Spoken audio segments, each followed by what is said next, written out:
Man, speaking of the economics of this next fight is big. This should be the biggest fight of the weekend. Unfortunately, it is not. A guy that we talked a lot about and we said was a potential big superstar, Joseph Parker returns to fight against the next big thing coming out of New Zealand.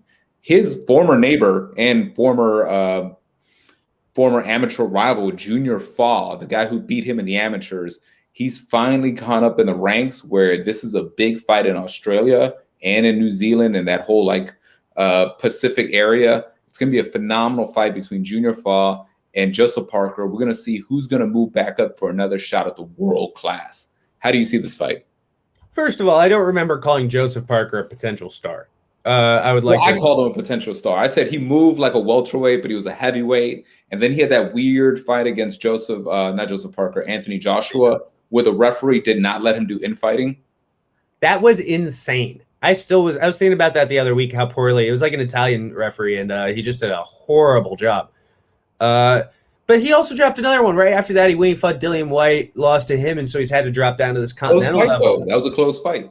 It was a close fight, but he lost to, close fight to not an A-plus guy. You can lose a close fight to Anthony Joshua and not drop down too much. You lose a close fight against Andy Ruiz. He did. I was about to bring that up. He has good wins. He beat Hughie Fury, which is looking like a better and better win all the time. And he beat Andy Ruiz, and that's looking like a better win all the time. It did for at least 6 months. Problem is, he beat both those guys before anybody gave a shit. You know what I mean? Like, now a win over Hughie Fury would mean so much more. We understand so much better how tough he is. A win now, maybe, Carlos Takam's a bad example, but it's another one where people don't quite appreciate how fucking tough Carlos Takam is. Dude, he's really good. He's really good. Most of his best resume is just totally overlooked. And I think that's kind of the case here. I look at what, Fa is bringing to the table. It's not anything on this resume that says to me he's going to be able to seriously contend with Joseph Parker. Yeah, Fa had a great amateur record. Fa was the man of the amateurs. Fa beat Joseph Parker in the amateurs. They were neighbors. They went to the same church. They're from the same Samoan community. But since then, we've seen Joseph Parker go to the world level, go international, have the big fights, and we've seen a very slow Fa buildup. So I feel like this is one of those cases that what you were in the amateurs versus how you guys compete in the pros is going to be a lot different. But you do have that one little asterisk of, is this going to be kind of like a Shane Mosley versus Vernon Forrest situation where you are the better pro, but I have your number? Could be. It very well could be. There's always mental games. It would shock you, the jiu-jitsu guys I've seen beat other jiu-jitsu guys, and then you find out, oh, well, that guy started rolling with him when that guy just started out. And so he's always in his head that he was going to smash. Like, I'm talking about some of the best jiu-jitsu guys of all time. I've seen choked like totally unconscious by guys who you're like, him? He's okay, I guess. It's crazy. But then if somebody's stuck in your head, then there can be a boogeyman effect for sure.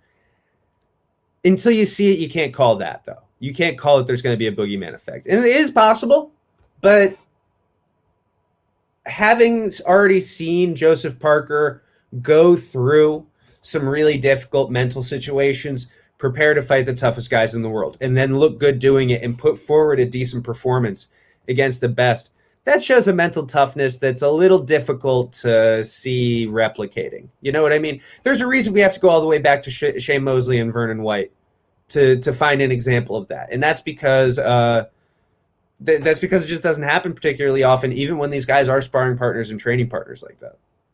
I just saw a message come in. They said that this fight is a good fight, but can't contend versus Tim Tszyu versus Hogan. Your favorite.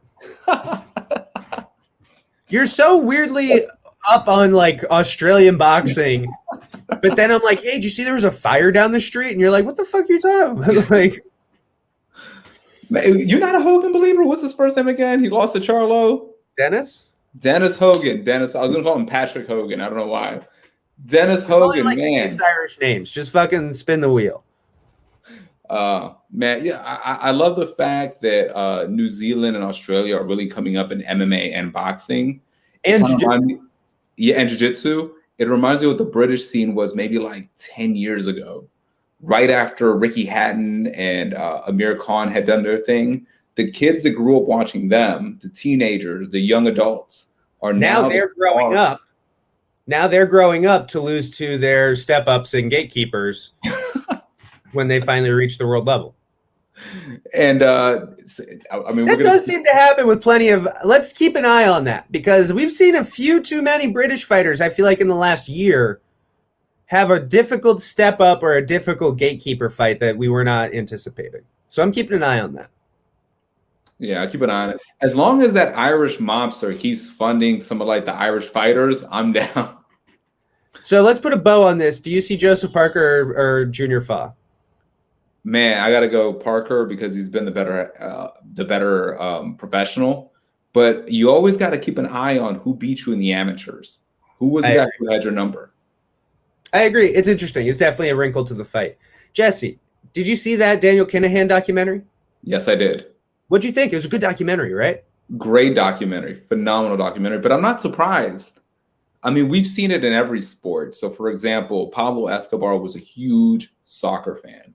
So he invested a lot of money in the inner cities of Colombia. And then when those kids grew up, they had a phenomenal soccer scene, the best team ever. We saw the same thing with Mexico. We've seen the same thing with Japan when the Yakuza really liked MMA. We saw a lot of Japanese stars dominate in like Pride and K1. It happens. It's what happens. Russia, straight up. Vladimir Putin, enormous fan of judo. If you're a good judoka, you're going to live so fucking good in Russia. You know what I mean? Like for the rest of your life. Wrestling, same idea. You know, it's important to the culture that you go and do well if you're representing the nation in wrestling. Even though there's some weird politics around like, you know, it's crazy. When you start to learn about like, because if we were to say, what's the toughest region in Russia? Dagestan. Not everybody in Russia really rocks with Dagestan like that and really considers them like representative. It's almost like America and Puerto Rico in a way. It's not the same. It's just like trying to put the idea in your head. I used to talk to this Russian girl. She told me Dagestan is like the hood. Yes, like it's very from Dagestan. It's like saying, "Oh, that dude's straight out of Compton." Like they view you like that. There's something to that. There's an othering, right? It's like it's not quite us, right? When we talk about Dagestan, so it's almost one of those places where I wonder, like, in our lifetime, are we going to see Dagestan as its own nation? Yeah, which would be fucking cool for like the Olympics or like the emperor. He's got like a Genghis Khan type robe going on. Literally, no, it would just be decided in combat every year. It would be like one of those big like Star Trek things. Guys have two big knives like on the sides of their arms, and just that's the primary. Everybody getting the death pit. I murder death it was back in the day. It was like, I'm the leader because can you whoop my ass? Yeah, exactly. Literally. And then some small guy decided, he was like, have you heard of God? Yeah, he actually said it's cool if I run stuff and also I get to fuck your wife. All right, with that said, that's the end of the week. The Kinahan documentary. Any takeaways before we close out?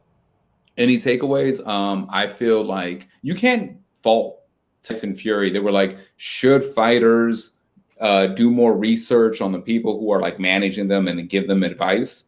No, that's not your job. It's the job of like the sanctioning bodies and the governing bodies to keep these people out. I agree totally. And that's exactly the point I was hoping you were going to make. I was going to make it if you didn't. It's not on Billy Joe Saunders.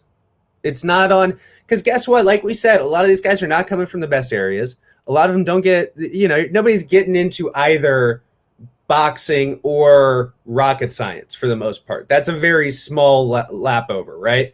Usually people get into boxing because they don't have a lot of any other options. And so it's definitely unfair to put it onto those guys. They just happen to be the ones whose names you recognize. It's kind of similar to like if you grow up in a nice neighborhood, then you can promote your music at your friend's bar.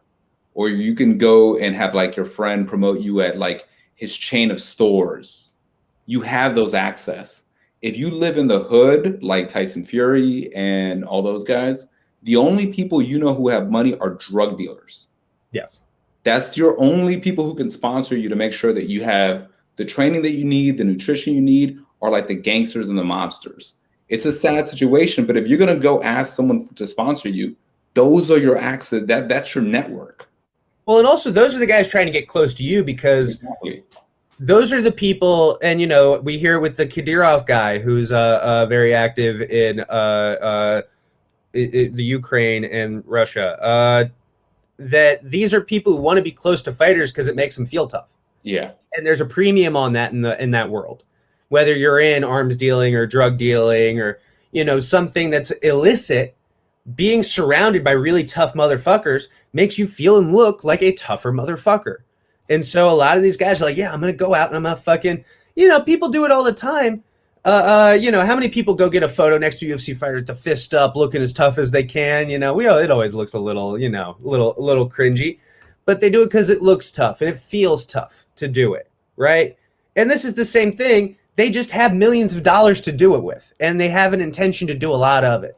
And so, yeah, I agree with you 100%. That's the only part of the documentary that I wish was not in there was them asking questions about the fighters. That was unfair. Man, great documentary. Check it out on YouTube. Follow me, social media, Jay Rivas Comedy on Instagram. Some of the best memes on the planet. Go to my stories. Jay Rivas on Facebook. Fucking follow my fucking Instagram. Fucking follow my Instagram. Jesse, do we have a show that people should find and subscribe to or anything like that? Yes. Like and subscribe us on iTunes, Fighters Block on iTunes. Also, like and subscribe our page on Facebook, Fighters Block on Facebook. There. And find me on Twitter, Joe at Fanatics. And man, amazing. Great stuff. Peace out. Peace.